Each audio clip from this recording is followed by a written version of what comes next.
নমস্কার, welcome back to my channel. আশা করছি তোমরা ভালো আছো, আমরাও ভালো আছি। আজকে নিয়ে এসেছি সরপুটির রেসিপিটা দেখো আর একবার বানায় খাও, তখন বুঝতে পারবে খুবই ভালো লাগে।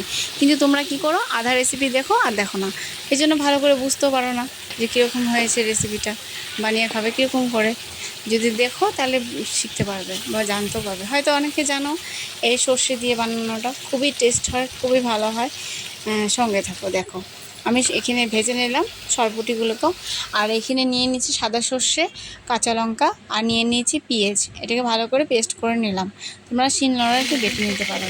আর আমি এই যে মাছ ভেজেছিলাম, ওটাতে তেল ছিল, ওই তেলে দিয়ে দিলাম কালো জিরা ফোড়ন, দিয়ে এখানে দিয়ে দিলাম সর্ষে বাটাটা, দিয়ে এখন দিয়ে দিব লবণ স্বাদ অনুসারে, যে যেরকম খাও দিবা।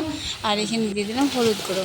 ভালো করে নাড়াচাড়া করে অল্প আধা মিনিটের মতন একটু ভেজে নেব, বেশিক্ষণ ভাজবো না, তাহলে তিতে হয়ে যাবে। এখন জল দিয়ে দিলাম, জল দিয়ে সামান্য জল, যতটুকু জল লাগবে দিয়ে দিলাম, দিয়ে এটার উপর সেদ্ধ করে নেব। এখন চলো, আমার বাড়িতে ধনে পাতা হয়েছে, বিলাতি ধনে পাতা আমি নিয়ে আসি। এখানে অনেক ঘাস হয়ে গেছে, ঘাসগুলো পরিষ্কার করতে হবে। এই ধনে পাতা আমি এখান থেকে উঠে নিলাম, বিলাতি ধনিয়া পাতা। এটা মাছে দিব, আরও স্বাদটা আরও দ্বিগুণ বেড়ে যাবে। তো এইখানে আমি এসে দেখি জল ফুটে গেছে, এখানে দিয়ে দিলাম মাছটা। যেহেতু মাছ আমি একাই খাই, আর কেউ খায় না, এই জন্য একার জন্য রান্না করছি সর্ষে দিয়ে।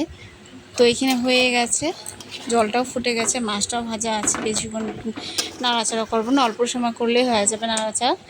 এখন এখানে দিয়ে দিব যে ধনিয়া পাতাগুলো এনেছিলাম, সেই ধনিয়া পাতা দিব, আর একটু দিয়ে দেবো সর্ষের তেল, কাঁচা সর্ষের তেল এখানে আমি দিয়ে দিব। আর সর্ষে দিয়ে যখনই রান্না করা যায়, তখন একটু কাঁচা সর্ষের তেল উপর দিয়ে দিলে স্বাদটা খুব ভালো হয়, তেতো ভাবটাও আসে না। সর্ষের একটা তেতো ভাব এসে পড়ে, সেই আর ভাবটাও আসে না, খুব টেস্ট হয়। আর ধনিয়া পাতাটা নিয়ে এসেছিলাম, সে কুচি কুচি করে এখানে দিয়ে দিলাম। তা রান্নাটা আমার এখানেই কমপ্লিট হয়ে গেল। নমস্কার, ভালো থাকবেন, সুস্থ থাকবেন, আর আমার রান্নাটা দেখার জন্য